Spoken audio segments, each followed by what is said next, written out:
चोरीचा मुद्दा चांगलाच गाजला। राहुल गांधींनी हाच मुद्दा हाताशी घेत प्रचाराचा धुरळा सुद्धा उडवला।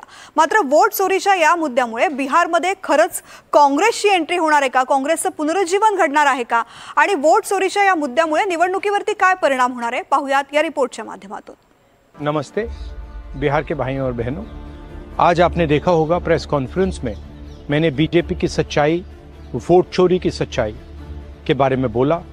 हरियाणा का उन्होंने चुनाव चोरी किया, महाराष्ट्र का चोरी किया, पहले मध्य प्रदेश और छत्तीसगढ़ का चोरी किया और अब बिहार का चुनाव चोरी करने की पूरी कोशिश में है। मैंने प्रेस कॉन्फ्रेंस में आपको बिहार की एक कहानी सुनाई, एक परिवार की कहानी, एक गांव की कहानी, मगर यही बिहार में लाखों लोगों के साथ हुआ है। वोट कटा है, लोगों का वोट छीना गया है। वोट चोरी संविधान पर आक्रमण है, अंबेडकर जी के संविधान, गांधी जी के संविधान पर आक्रमण है और हम सबको वोट चोरी रोकनी है।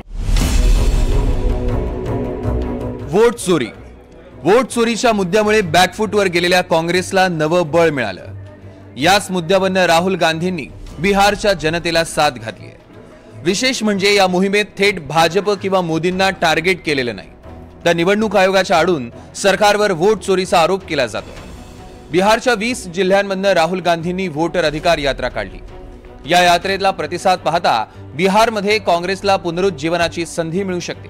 काँग्रेस पूर्णपणे काँग्रेसचं असं आहे की काँग्रेस कधी निवडणुकीची तयारी करत नाही। ज्यावेळेस निवडणुका लागतात राज्यात ते 6 महिने अगोदर काँग्रेसच्या हालचाली असतात। पूर्वी त्यांचं विनिंग कॉम्बिनेशन असायचं, प्रत्येक राज्यामध्ये जातीय समीकरण असायचं, त्या आधारे त्यांना मतं मिळत होती। त्याच्या अगोदर जवाहरलाल नेहरू आणि इंदिरा गांधी यांच्या करिश्म्यावरती त्यांना मतं मिळत होती। परंतु आता असं झालेलं आहे की त्यांनी महागठबंधनमध्ये आले, पण त्यांना जास्त जागा पाहिजे होत्या। त्यांच्यामध्ये रुसवे फुगवे झाले, तू बडा की मी बडा झाला। काही ठिकाणी मैत्रीपूर्ण लढती झालेल्या आहेत। त्यामुळे काँग्रेस मागच्या वेळेसही त्यांनी एवढ्या जागा लढून 20च्या आत आली होती 70च्या, आणि मला वाटत नाही की काँग्रेस फार चांगला परफॉर्मन्स करेल। समजा काँग्रेसने चांगली कामगिरी दाखवली तर त्याचं श्रेय जे आहे महागठबंधनला मिळेल। त्यामध्ये इतर जे घटक पक्ष आहेत आणि आरजेडी आहे त्यांचा फायदा काँग्रेसला होईल। निवडणूक आयोगाच्या SIR म्हणजेच मतदार पडताळणी मोहिमेतनं मतदार वगळले गेल्यानं मतचोरीचा आयता मुद्दा बिहारमधील विरोधकांना मिळाला। बिहार निवडणुकीचा निकाल SIR मोहिमेचं भवितव्य ठरवणार आहे। लोकसभा निवडणुकीत काँग्रेसनं 400 पार संविधान बदलण्याचा नारा दिला, यामुळे दलित मतं विरोधकांच्या बाजूने वळली। आता बिहार निवडणुकीत वोटचोरीचा मुद्दा काँग्रेसला मिळालाय। या मुद्द्यामुळे विरोधकांना यश मिळालं तर हाच मुद्दा 2029 पर्यंत प्रचाराचं हत्यार म्हणून वापरला जाईल। SIR जो आहे तो स्पेशल इंटेन्सिव्ह त्यांनी जे केलं होतं, मतदानाची सखोल चाचणी जी केली होती मतदार याद्यांची, तर हा मुद्दा मागे पडला। कारण 65 लाख त्यांनी सांगितलं होतं की हे जास्तीचे झाले होते, काही वगळले, काही नव्यानं घातले। परंतु या निवडणुकीमध्ये SIR हा मुद्दा मुख्य मुद्दा नव्हताच, किंबहुना तो सेकंडरी मुद्दाही नव्हता।